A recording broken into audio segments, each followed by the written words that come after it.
ওই উপদেশটা লাইসেন্স পেল কীভাবে? এখানে দেখেন আমি সেই সময় আইনটা আপনার পড়ে শুনাইতে পারি নাই। এখন আমি এই আইনের একটু অংশ পড়ে শুনে হয়তো আপনাদের সবারই ক্লিয়ার হবে। একটু মনোযোগ দিয়ে শোনেন। আমি যেহেতু কৃষি উপদেষ্টা, আমি কৃষকের সাইডটা দেখতে চাই যে আমি এই যে বাজারের দামটা বেশি কিন্তু আমার কৃষক পাচ্ছে না, কিন্তু এটা যারা পাচ্ছে তাকে আপনারা পয়েন্ট আউট করে দেবেন এবং তাদের যেন একটা ব্যবস্থা না হয়, তাদের আইনে আওতায় এরকম করতে হবে। তারা কিন্তু সমাজের একটা উচ্চ শ্রেণীর লোকই, কিন্তু তাদের এটা বুঝাইতে হবে যে এই জনগণকে কষ্ট দিয়ে কিন্তু কোনো লাভ হচ্ছে না, আর এই কষ্টটা হচ্ছে কিন্তু সাধারণ জনগণের। যে জায়গার ভিতরে দুর্নীতির অভিযোগ ছিল ওই দুই একটা আমরা এসে কিন্তু দুদকে পাঠিয়ে দিচ্ছি। কাউকে দুর্নীতির জন্য কাউকে ছাড় দেওয়া হবে না, দুর্নীতির জন্য ছাড় দেওয়া হবে না।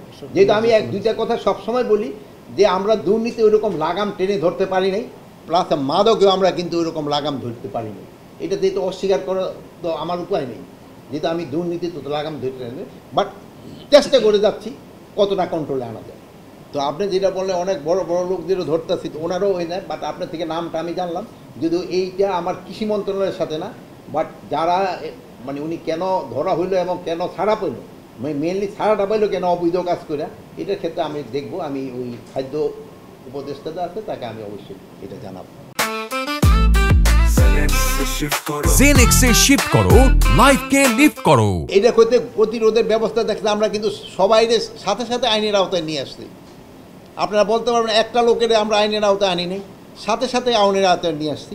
যেহেতু আপনার ওই জায়গার একটা প্রশ্ন উঠালেন, এই জন্য গতকালকে আমার একজনে জিজ্ঞেস করছিল ওই উপদেশটা লাইসেন্স পেল কীভাবে। এখানে দেখেন আমি সেই সময় আইনটা আপনার পড়ে শুনাইতে পারি নাই। এখন আমি এই আইনের একটু অংশ পড়ে শুনে হয়তো আপনাদের সবারই ক্লিয়ার হবে। একটু মনোযোগ দিয়ে শোনেন। নিম্নে বর্ণিত পদধারী ব্যক্তিবর্গের লাইসেন্স প্রাপ্তির জন্য নির্ধারিত আয়কর পরিশোধের বাধ্যবাধকতা থাকবে না। এরা হলো স্পিকার, ডেপুটি স্পিকার, মন্ত্রী, প্রতিমন্ত্রী, উপমন্ত্রী, সমপর্যায়ে সম্পন্ন ব্যক্তিবর্গ, সংসদ সদস্য, সিটি কর্পোরেশন মেয়র অবলিক ক শ্রেণী পৌরসভার মেয়র, জেলা পরিষদের প্রশাসক, উপজেলা পরিষদের চেয়ারম্যান, বিচারপতিবৃন্দ, সরকারি গেজেটে বিজ্ঞপ্তি সনদপ্রাপ্ত মুক্তিযোদ্ধা, জাতীয় বেতন স্কেলে ষষ্ঠ ও তদূর্ধ্ব গ্রেডভুক্ত কর্মরত অবসরপ্রাপ্ত সরকারি কর্মকর্তা, সামরিক বাহিনীতে কমিশনপ্রাপ্ত প্রথম শ্রেণী কর্মরত ও অবসরপ্রাপ্ত কর্মকর্তা, চলমান জাতীয় দলের শুটার যথাযথ কর্তৃপক্ষ কর্তৃক প্রত্যায়িত হবে। তারপরে শিল্প, সাহিত্য, সাংস্কৃতিক, ক্রিয়া, বিজ্ঞান, গবেষণা ইত্যাদি ক্ষেত্রে জাতীয় পর্যায়ে অবদানের স্বীকৃতিপ্রাপ্ত বা স্বরাষ্ট্র মন্ত্রণালয় কর্তৃক অনুমোদিত কোনো বিশিষ্ট ব্যক্তি।